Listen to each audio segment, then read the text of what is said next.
Shri Bhagwati classes प्रस्तुत और स्वाध्याय और ध्यान इस कार्यक्रम में पूजा मैम का वेलकम है। Welcome to ma'am. Thank you, thank you, thank you. So आज के इस सेशन को शुरू करने से पहले हम लोग सबसे पहले ब्रह्मर्षि पितामह पत्री जी, स्वर्णमाला पत्री जी, वंशी किरण सर, सुकन्या मास्टर को कोटि कोटि नमन करते हैं। सदगुरु स्पिरिचुअल फाउंडेशन को कोटि कोटि नमन करते हैं और दिव्यानी मैम और उनकी पूरी टीम को कोटि कोटि नमन करते हैं। मास्टर्स 1 मिनट के लिए आंखें बंद कीजिए, ध्यान की स्थिति में बैठ जाए। Just be with your breath, श्वासों के साथ बने रहें।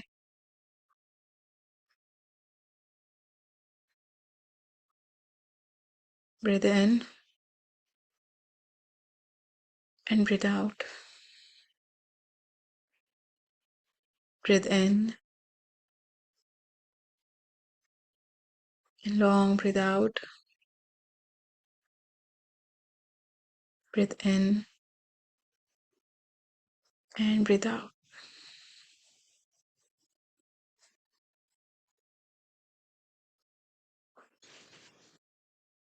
Mama, hey, half.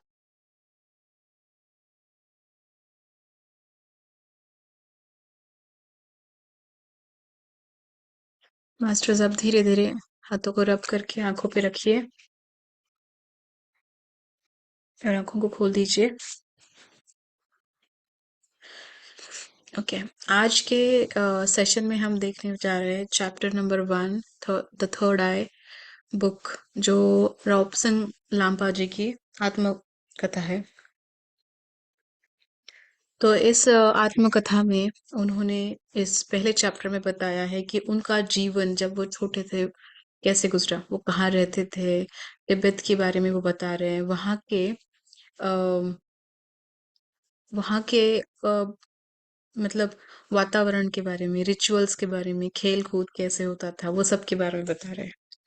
तो हमने लास्ट सेशन में देखा था कि वहां पे पतंगबाजी होती है, राइट। जो पतंगबाजी होती है वो बहुत डेंजरस गेम होता है। लॉब्सिंग रामपा को वो बहुत पसंद था वो जो गेम था।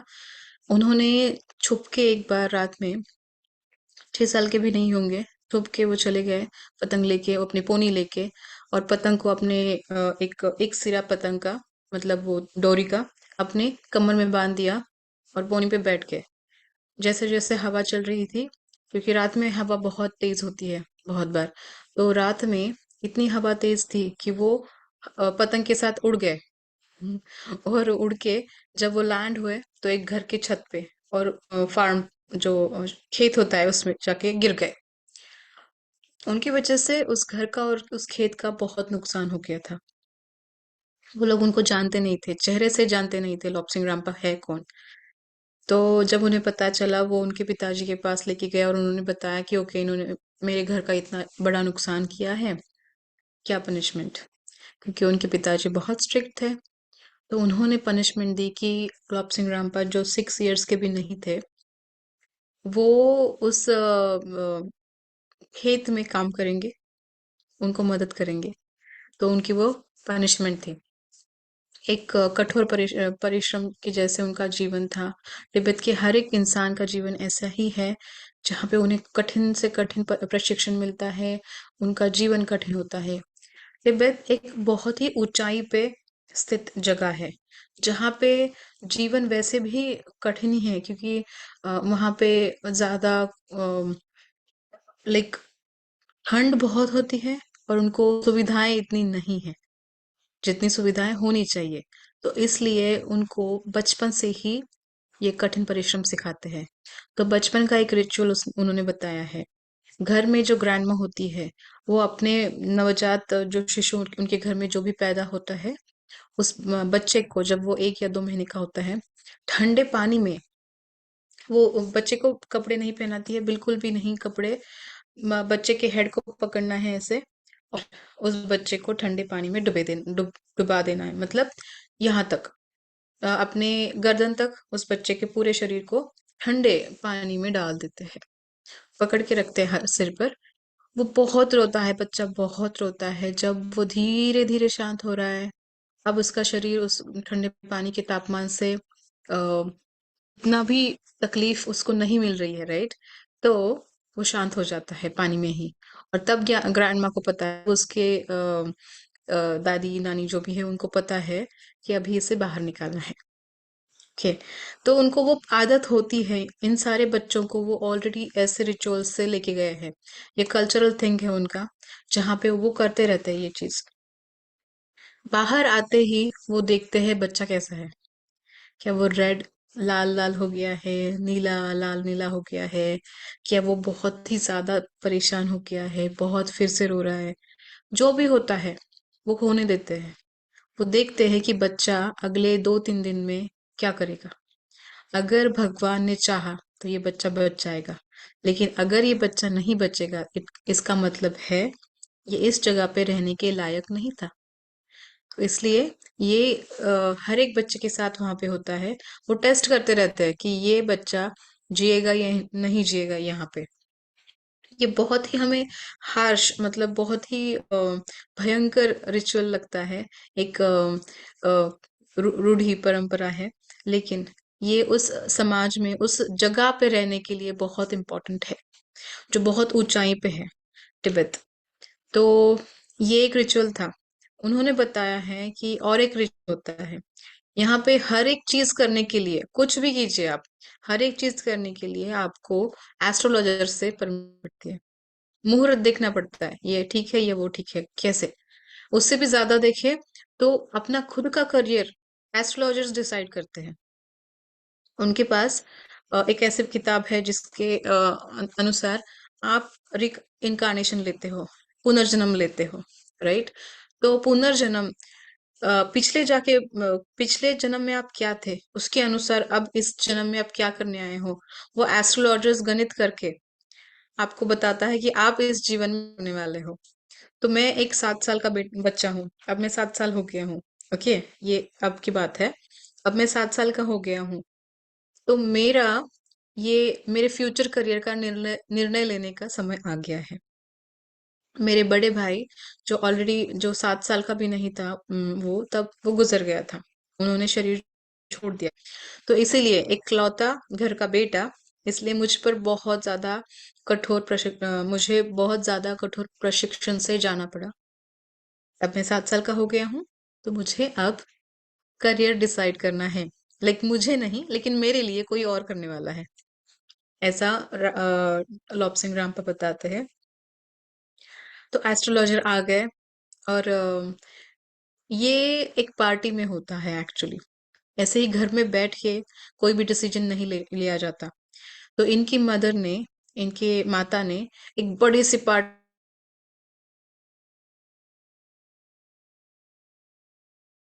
आ रहे हैं। गांव में जो भी लोग हैं उनको भी इनवाइट करते हैं, जो उच्च स्तर के लोग हैं उनको इनवाइट करते हैं। इस पार्टी में उनके मॉम बता रहा है कि उनके सॉरी ये ऑथर बता रहा है कि उनकी मॉम इतनी फेमस है क्योंकि वो ऑलरेडी एक बड़े घर से आई है। तो सब कुछ उसे अच्छा ही चाहिए, ऐसा चाहिए कि इससे पहले ऐसा इवेंट हुआ ही नहीं था कभी। तो उनको शो ऑफ करने की बहुत आदत थी। ओके, तो उसी तरह से सब कुछ तैयारी स्टार्ट हो गई। उनकी मॉम का एक खुद का स्टैम्प होता है, और डैड का खुद का स्टैम्प होता है, क्योंकि दोनों बहुत बड़े परिवार से है, दोनों ही बहुत प्रचलित है, सब उनको जानते हैं इस जगह में।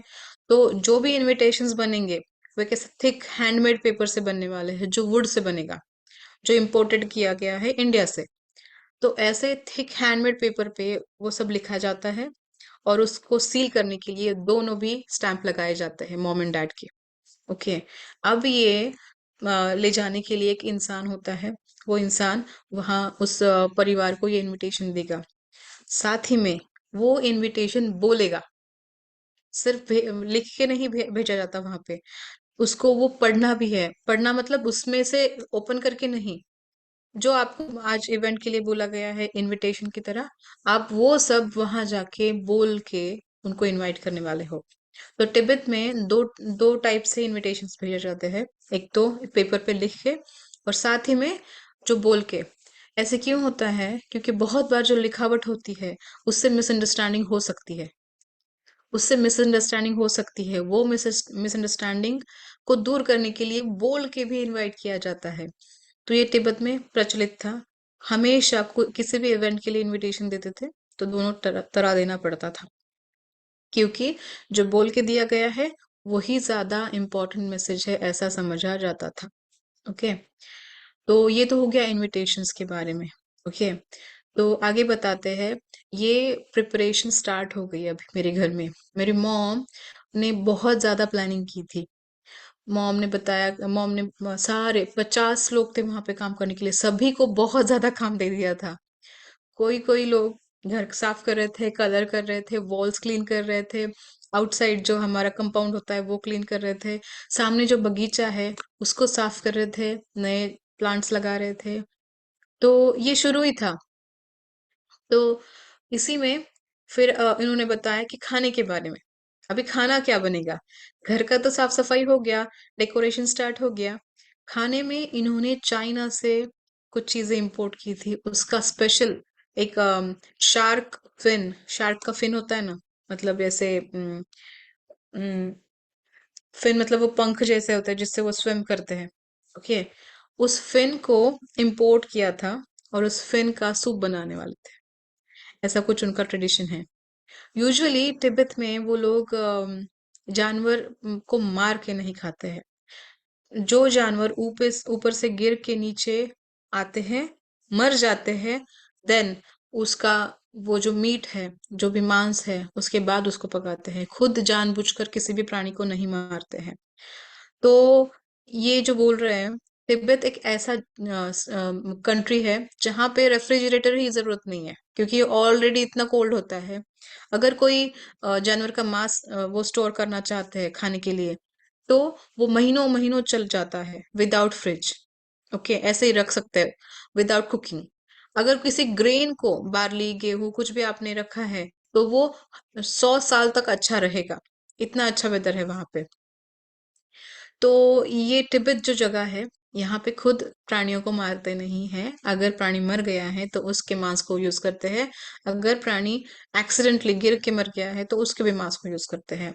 तो इस पार्टी में इसके मॉम ने प्लान किया है कि हम शार्क फिश इंपोर्ट करेंगे वहां से और उस शार्क फिश का सूप देने वाले हैं। ओके, फिर वहां पे एक स्पेशल डिश बनती है कोई भी इवेंट में।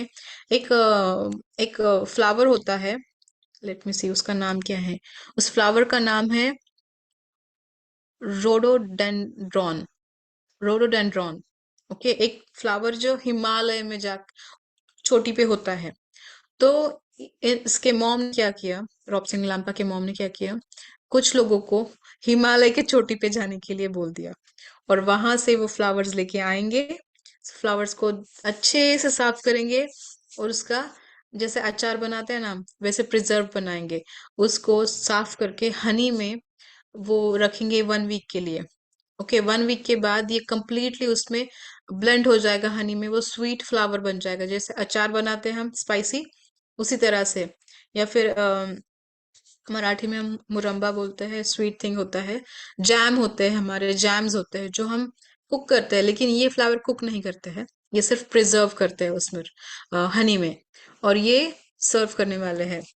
तो उनके डैडी बोल रहे हैं, उनके पिताजी बोल रहे हैं उनकी मॉम को, इतना कुछ खर्चा कर रहे हो खाने पे। एक एक फूल जो हिमालय से आने वाला है, वो जो फूल आप लेके आ रहे हो उसमें मैं 10 याक खरीद खरीद सकता हूँ। क्यों इतना खर्चा करना है? तो टिपिकल हाई सोसाइटी मॉम है ये। वो बोल रही है कि हमें शो करना है, show should be the, it should be perfect, है ना। ये सबसे बेहतरीन शो होना चाहिए, इवेंट होना चाहिए। ये मेरा मेन उद्देश्य है। इस पर खर्चा जो भी हो रहा है, डोंट वरी अबाउट इट। तो ये हाई क्लास सोसाइटी वाली मॉम है जो शो ऑफ करने में बहुत ज्यादा विश्वास करती है, ऐसे उनका कहना है। तो ये तो हुआ सिर्फ खाने के लिए। फिर वहां पे बटर बहुत बनता है। ओके, याक के दूध का बटर बनता है। उसका भी एक डिफरेंट टेक्निक है। वो आ, बकरी का जो मांस होता है उससे बैग्स बनाते हैं, उसके बैग्स बनाते हैं। और बैग्स के अंदर वो दूध रख के, वो जैसे हम यूजुअली घर पे बनाते थे पहले विस्कर से, ऐसे घुमा के, दूध को घुमा के बटर बनाते थे। तो वो ये बैग को घुमा के करते हैं। तो ये बटर जब बनता है, थोड़े क्वांटिटी में नहीं बनेगा, तो ये बैग्स बड़े बड़े होते हैं जो दूध से भरे हुए होते हैं। तो 3-4 लोग इसे पकड़ के घुमा रहे हैं, क्योंकि इतना हेवी है। और ये बहुत केयरफुली करना होता है, क्योंकि अगर करते समय बैग टूट गया तो बैग के बाहर का जो बाल है वो अंदर जा सकता है बटर में। और जो बटर में जाएगा बाल गोट का, वो निकालना बहुत मुश्किल है, क्योंकि बारीक बारीक बाल होते हैं। और ऐसे बटर को वो खाते नहीं है। ये बटर जाएगा, जो बेगर्स है, भिखारी हैं, उनको दे देते हैं।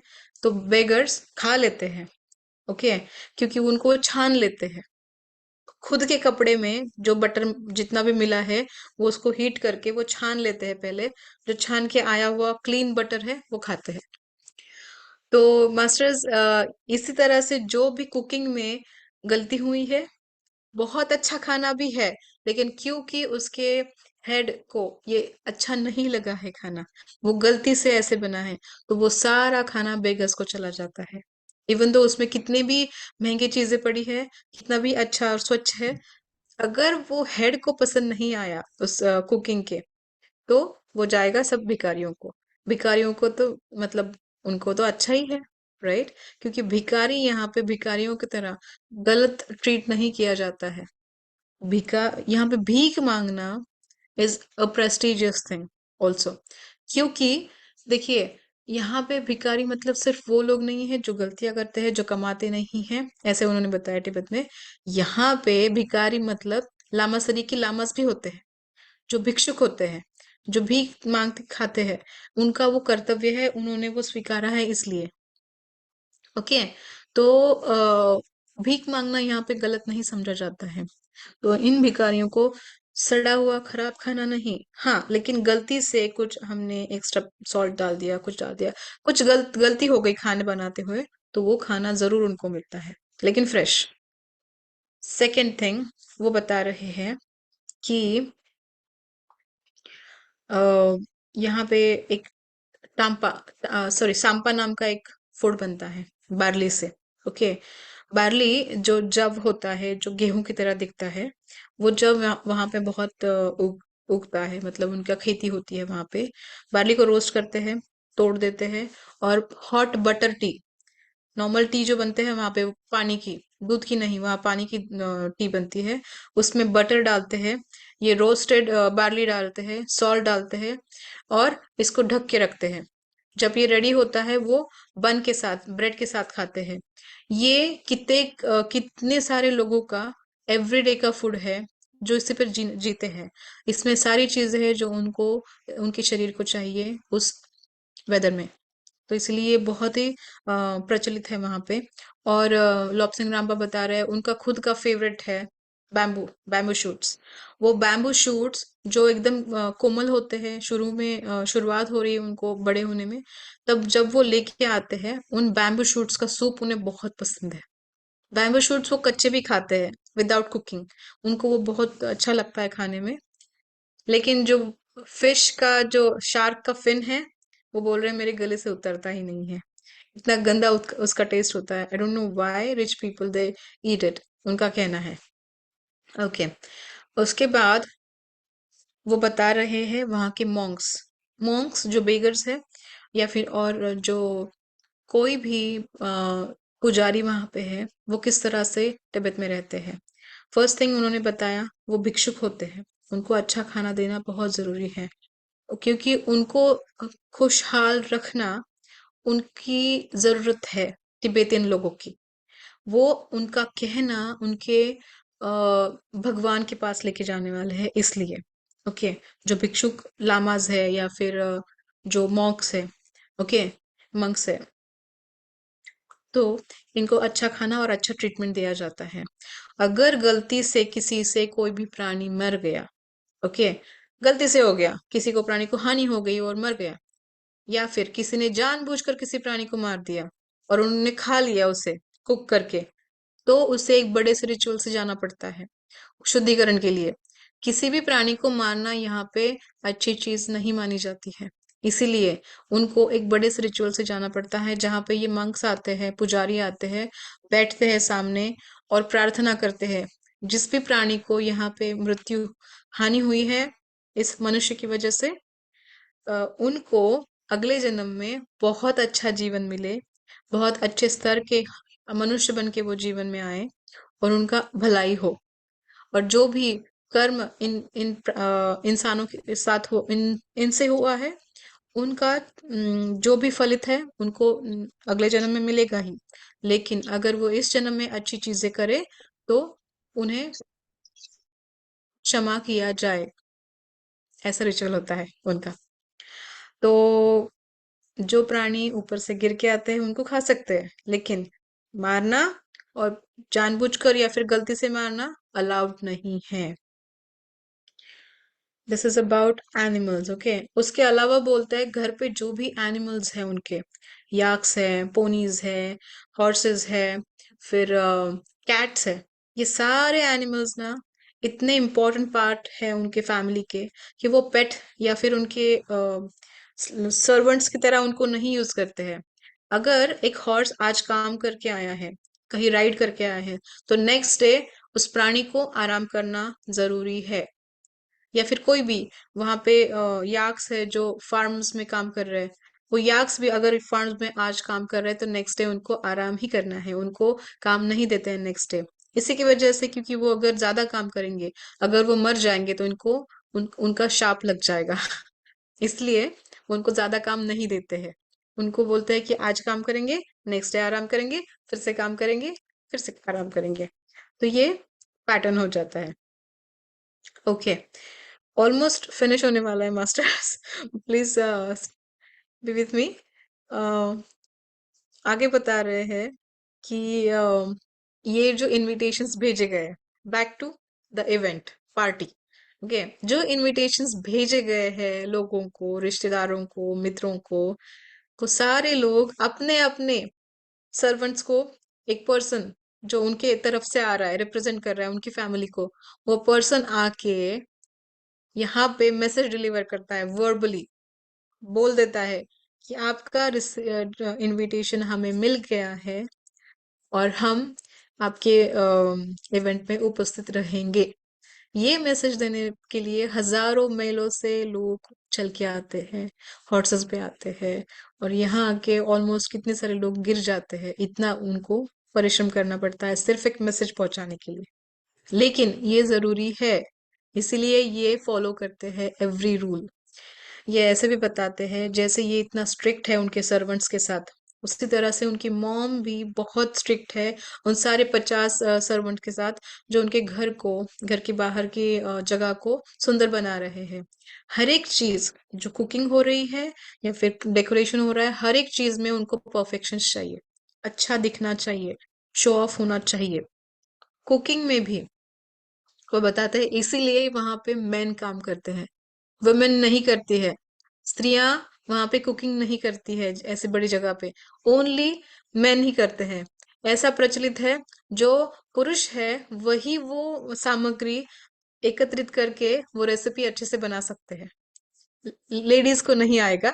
इसीलिए वो ऐसे प्रोफेशनल, मतलब ऐसे बड़े घरों में जो कुकिंग के किचन्स होते हैं, इवेंट के लिए पुरुषों को ही नियुक्त करते हैं। ऐसा उनका मतलब कल्चर है एक्चुअली। तो अब वो आते हैं, फाइनली टाइम आ गया है, मुझे उठाते हैं morning. This is the day of the event, आज का इवेंट है और मुझे मॉर्निंग में उठाया गया। चलो उठो, सब लोग आने वाले हैं, रेडी हो जाओ। मैं उठ के ही सोचने लगता हूँ कि क्या होगा मेरे साथ, ऐसे लॉप सिंह रामपा बोल रहे हैं। उठ के ही मैं 7 साल का बच्चा सोच रहा हूँ कि आज क्या होने वाला है मेरे साथ। तो वो बताते हैं कि तिब्बत में 2 नेम्स होते हैं। एक होता है जो जन्म के साथ मिलता है, और सेकंड होता है अगर आप लामासरी जा रहे हो, लामा मठ जा रहे हो, तो आपका लामा, एज अ लामा आपका नेम चेंज हो जाता है, अगर कोई बॉय जा रहा है तो। तो ये सोच रहे हैं कि क्या मेरा नाम बदलने वाला है, या फिर मैं प्रोफेशनल काइट फ्लायर बन सकता हूँ, जो मुझे बहुत पसंद है। मुझे पतंग उड़ाना इतना पसंद है, मैं ये प्रोफेशनल करियर बनाना चाहता हूँ। क्या मैं वो बनूंगा या फिर मैं लामा बनूंगा। तो वो बोल रहा है कि हाँ, लेकिन मुझे कुछ और नहीं बनना है क्योंकि वो उसका स्तर इतना अच्छा नहीं होगा। अगर मैं बनूंगा तो काइट फ्लायर बनूंगा या फिर लामा बनूंगा, इसके अलावा कुछ नहीं, क्योंकि उनका स्टेटस कम हो जाएगा इसलिए। तो ये जो बच्चा लामा है ना, वो भी स्टेटस के साथ विचार करता है। ओके। तो अभी तक उसको पता नहीं है, वो रेडी होके बाहर आ गया है और वो वेट कर रहा है अपने रिप्लाई का। चैप्टर 1 में सिर्फ इतना ही है मास्टर्स। उसका आगे क्या हो गया है, कैसे हुआ है, उसने कैसे लिया इस डिसीजन को, वो नेक्स्ट चैप्टर में समझेंगे। तो हमने चैप्टर 1 इस तरह से खत्म किया है आज। तो फाइनली उनका करियर, लॉब्सिंग रामपा का करियर एस्ट्रोलॉजर्स डिसाइड करने वाले हैं। और इस चीज को विटनेस करने के लिए हजारों लोग उस इवेंट में आने वाले हैं। कितना सारा खर्चा उस इवेंट के लिए किया है, और आगे की जर्नी जो होगी उनके लिए बहुत कठिन होने वाली है। अभी भी कठिन ही था, लेकिन इससे भी कठिन आगे की जर्नी है, वो हम सुनेंगे टुमारो। सेम टाइम आप ज्वाइन कीजिए, चैप्टर नंबर 2 स्टार्ट करेंगे। सेकंड। कौन सी बुक अभी है ये आप पंजाबी? हाँ, the third I. The third I. You for ever के अलावा ये दूसरी जो बुक है उनकी?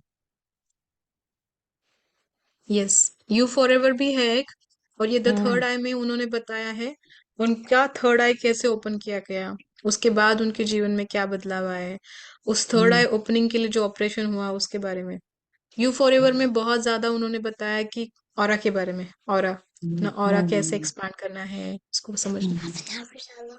You can drink the tea. इसमें जो आपने ये बताया ना तिब्बत वाला सारा, yak and all, so I had a privilege of visiting Ladakh. And Ladakh में ऊपर वाले हाइट्स में, तो लद्दाख में भी आई, मतलब याक भी जो है बहुत ऊंचाई पर मिलते हैं। एंड वहां पर हमने मतलब we were blessed to witness wild horses, wild उनका हर्ड था। So it was so beautiful the way they were running around freely, and it is actually paradise. Thank you yes yes, for sharing. Absolutely. जो हो रहा है उस description से, याक्स वहां पे हाँ होते ही है। और जो तिब्बत का नजारा है, सिमिलर वे आपने जो बताया लद्दाख का है, हाँ सेम है। उतनी ही हाइट पे उतना ही रुक्ष भी होता है, उतना ही ठंडा हाँ भी होता है। उनका जीवन सिमिलर ही है एक्चुअली। हाँ। And when we were going, so suddenly in front of us, well, there were hundreds of I think sheep are जो हम लोग देखते हैं कभी मूवीज में देखते हैं ना, they just hmm. started crossing us.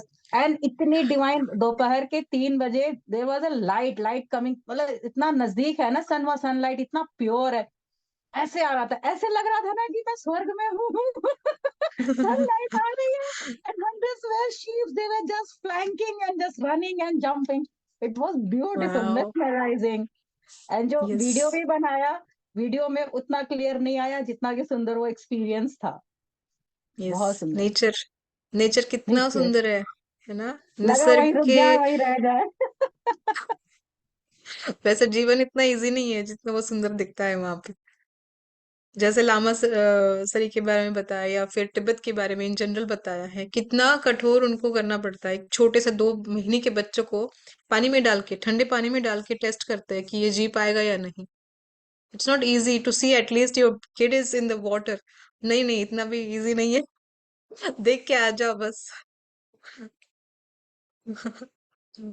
Yes masters, अब हम ध्यान शुरू करते हैं, और ध्यान के बाद अगर कुछ क्वेश्चंस है हम ले सकते हैं। ध्यान की स्थिति में बैठ जाए मास्टर्स। हम विदाउट म्यूजिक करते हैं आज ध्यान। अपनी अपने शरीर को रिलैक्स रखिए, एक सपोर्ट दीजिए पीठ को, शोल्डर्स को रिलैक्स कर दीजिए, हाथों को इंटरलॉक कीजिए, फिंगर्स को इंटरलॉक कीजिए, और पैरों को क्रॉस करके बैठे। आलती पालती करके भी बैठ सकते हैं। Relax and be with your breath. श्वास को अंदर लीजिए, breathe in, hold and breathe out. Breathe in and breathe out.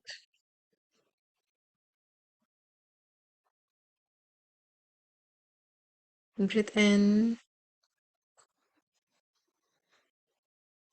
and breathe out.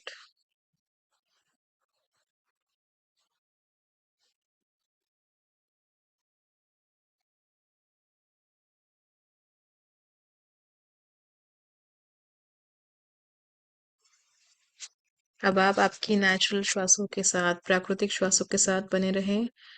आंखों को बंद ही रखिए। अपना पूरा ध्यान श्वासों पे केंद्रित कीजिए।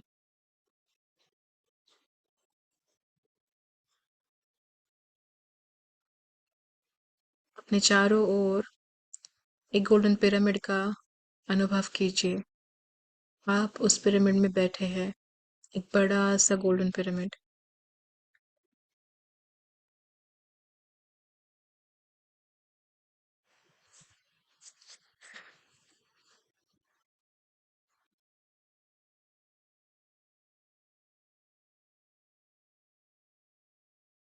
आपके पिरामिड में आप, आपके हायर सेल्फ्स, आपकी पूर्ण आत्मा, आध्यात्मिक गुरु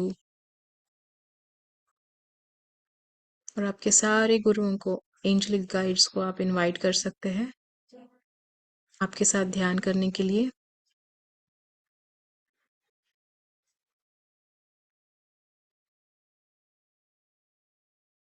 रिलैक्स योरसेल्फ कंप्लीटली और आपके श्वासों के साथ बने रहें।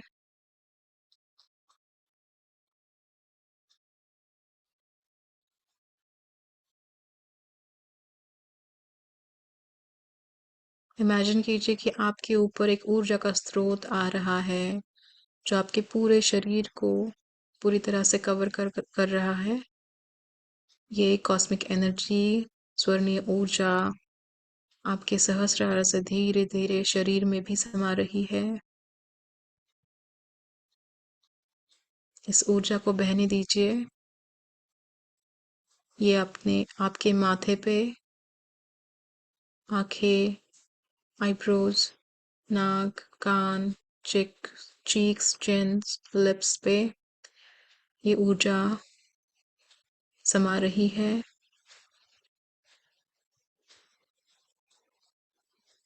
ये स्वर्णीय ऊर्जा आपके चेहरे के हर एक मसल और बोन को पूरी तरह से इल्यूमिनेट कर रही है, प्रकाशमान कर रही है।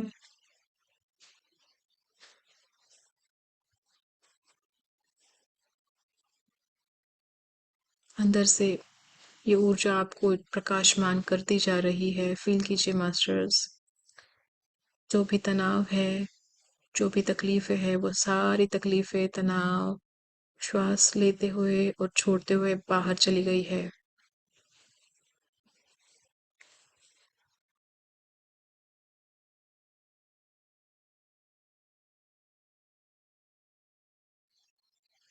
श्वास बाहर छोड़ते हुए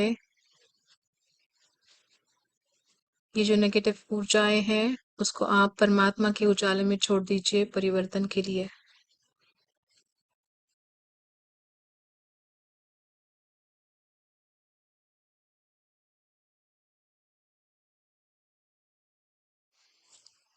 अब धीरे धीरे ये ऊर्जा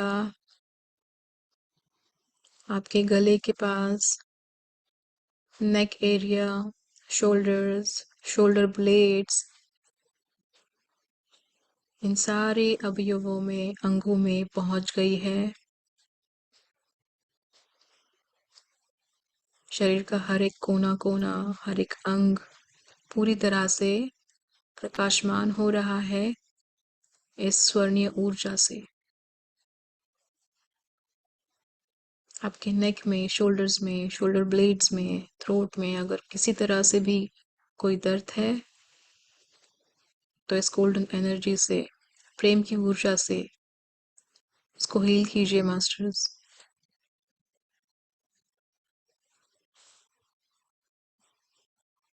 इस ऊर्जा को धीरे धीरे अपने हाथों में, आर्म्स, एल्बोज, रिस्ट हाथों की उंगलियों तक पहुंचने दीजिए।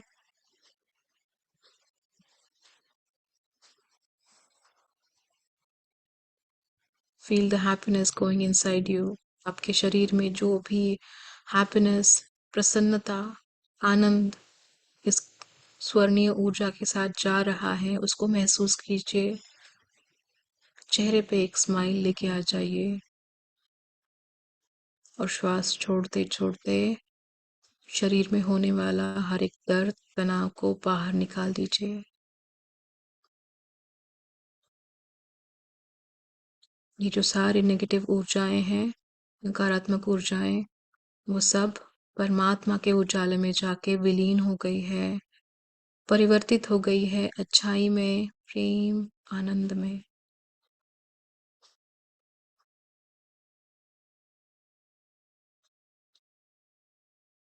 धीरे धीरे आप फोकस कीजिए अपने चेस्ट, बैकबोन, शरीर के इस अंग में अगर कोई भी लिमिटिंग बिलीव्स है, कोई ऐसे विचार है जो आपको रोक रहे हैं बढ़ने के लिए, आगे जाने के लिए, तो उन सारे नकारात्मक विचारों को बाहर निकाल दीजिए। मन में प्रेम, आनंद, शांतता, प्रसन्नता लेके आइए।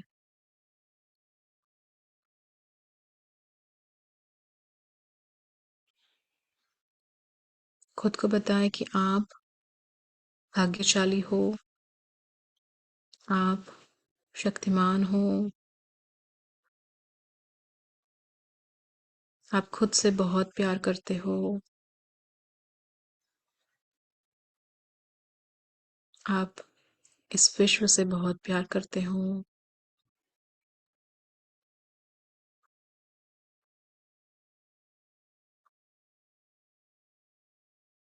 और आप केपेबल हो इस विश्व से बहुत सारा प्यार प्राप्त करने के लिए, और आपको मिल रहा है बहुत सारा प्यार। लव की ये जो एनर्जी है मन में, आपके प्यार, आनंद और प्रसन्नता जगाएगी। धीरे धीरे पेट के, शरीर के इस अंग पे ध्यान दीजिए। लोअर बैक, हिप्स, जो भी प्रजनन के हमारे शरीर के अंग है, रिप्रोडक्टिव बॉडी पार्ट्स, उस पर ध्यान दीजिए। यहाँ पे अगर कोई भी डर का अनुभव है, कोई एनर्जी स्टक है, कोई भी नकारात्मकता है, उसको ब्रीद आउट करके निकाल दीजिए बाहर। गोल्डन एनर्जी से पूरी तरह से इन शरीर के अंगों को भर दीजिए, हील कर दीजिए, रिलैक्स हो जाए। Breathe in and breathe out all the negative emotions. बाहर जा रहे हैं सारे नकारात्मक भावनाएं, नकारात्मक ऊर्जाएं। परमात्मा के उजाले में विलीन हो गए हैं और परिवर्तित हो गए हैं।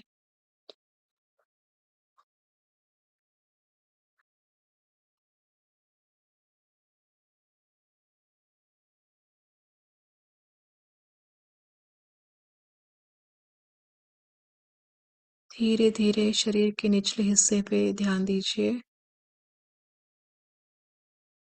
थाइज, नीज, काफ मसल्स, एंकल्स, पैरों की उंगलियां, हील्स। ईश्वरीय ऊर्जा शरीर के हर एक अंग को प्रकाशमान कर रही है, पैरों को प्रकाशमान कर रही है।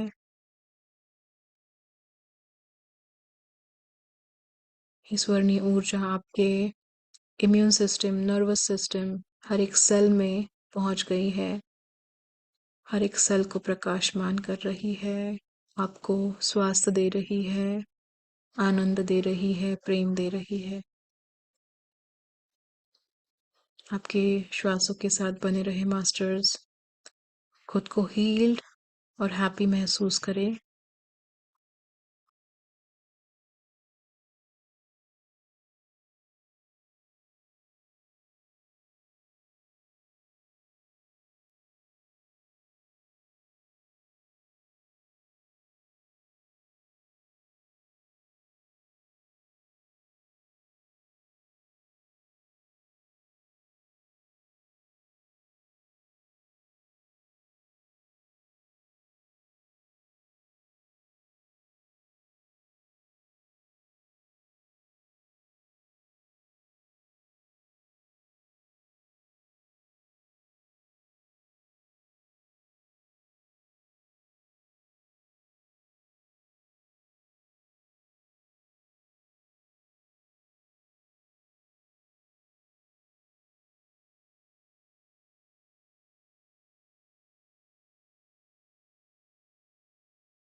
आखिरी के 5 मिनट है इस मेडिटेशन में। श्वासों के साथ बने रहे मास्टर्स। अपने अंतर मन में झांकिए, प्यार का अनुभव कीजिए।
अपने श्वासों के साथ बने रहे मास्टर्स।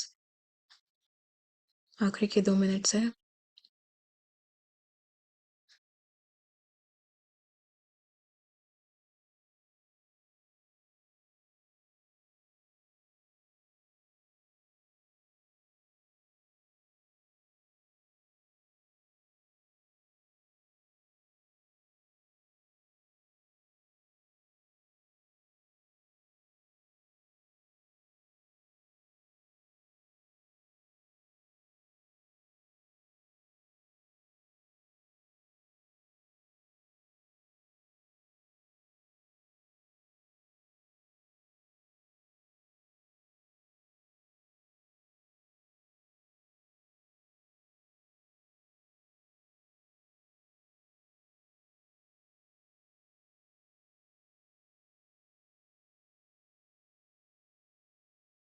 इस मेडिटेशन में आखिरी का 1 मिनट। अब हम धन्यवाद करते हैं उन सारे आध्यात्मिक गुरुओं को, एंजेलिक गाइड्स को, हायर सेल्फ्स जो हमारी पूर्ण आत्मा है, उनको। अगर आपने किसी और भी मास्टर को इनवाइट किया था आपके पिरामिड में ध्यान के लिए, तो उनको भी धन्यवाद करें। अपने मन में जो भी कृतज्ञता की भाव है, उनको दिखाएं। प्रेम, आदरता, कृतज्ञता। धन्यवाद करें खुद के शरीर को, शरीर के हर एक अंग को, जो मदद कर रहा है हमारे सोल प्लान को कंप्लीट करने के लिए, इतना सब कुछ अनुभव करने के लिए, सिखाने के लिए, आनंद लेने के लिए। धन्यवाद करेंगे हर एक क्षण को, आज का ये पल और जीवन में आने वाला हर एक क्षण, हर एक इवेंट, हर एक सिचुएशन, हर एक घटनाओं को। विजुअलाइज करें वो घटना जिसको आप धन्यवाद करना चाहते हो। विजुअलाइज करें वो तकलीफ जिससे आपने बहुत कुछ सीखा था।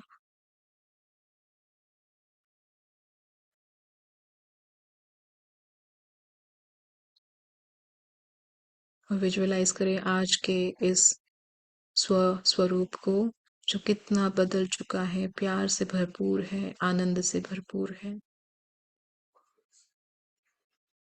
कंप्लीटली ब्लेंड हो जाइए इस स्वर्णीय ऊर्जा में, इस प्रेम के ऊर्जा में। और धन्यवाद करें उस हर एक चीज को इस जीवन में है, हर एक इंसान को जो इस जीवन में है। ये पृथ्वी माता जो हमें इतनी सारी सुविधाएं दे रही है, उसको भी धन्यवाद करते हैं। बहुत सारा धन्यवाद, धन्यवाद, धन्यवाद। मास्टर्स धीरे धीरे पैरों की उंगलियों को मूव कीजिए, फिंगर्स हाथों के फिंगर्स को भी हिलाइए। अब हाथों को रब कीजिए, आंखों पे रखिए और आंखों को धीरे से खोल दीजिए। हाथों में जो भी ऊर्जा समा गई है उसको पूरे फेस पे, अपने शोल्डर्स पे, कंधों पे लगा दीजिए मास्टर्स, और खुद के लिए क्लैप कीजिए। Thank you, thank you, thank you, thank you so much. बहुत शांत फील हो रहा था, जैसे ये पीछे मेरे बैकग्राउंड में है पानी बह रहा है। Thank you so much. Thank you ma'am.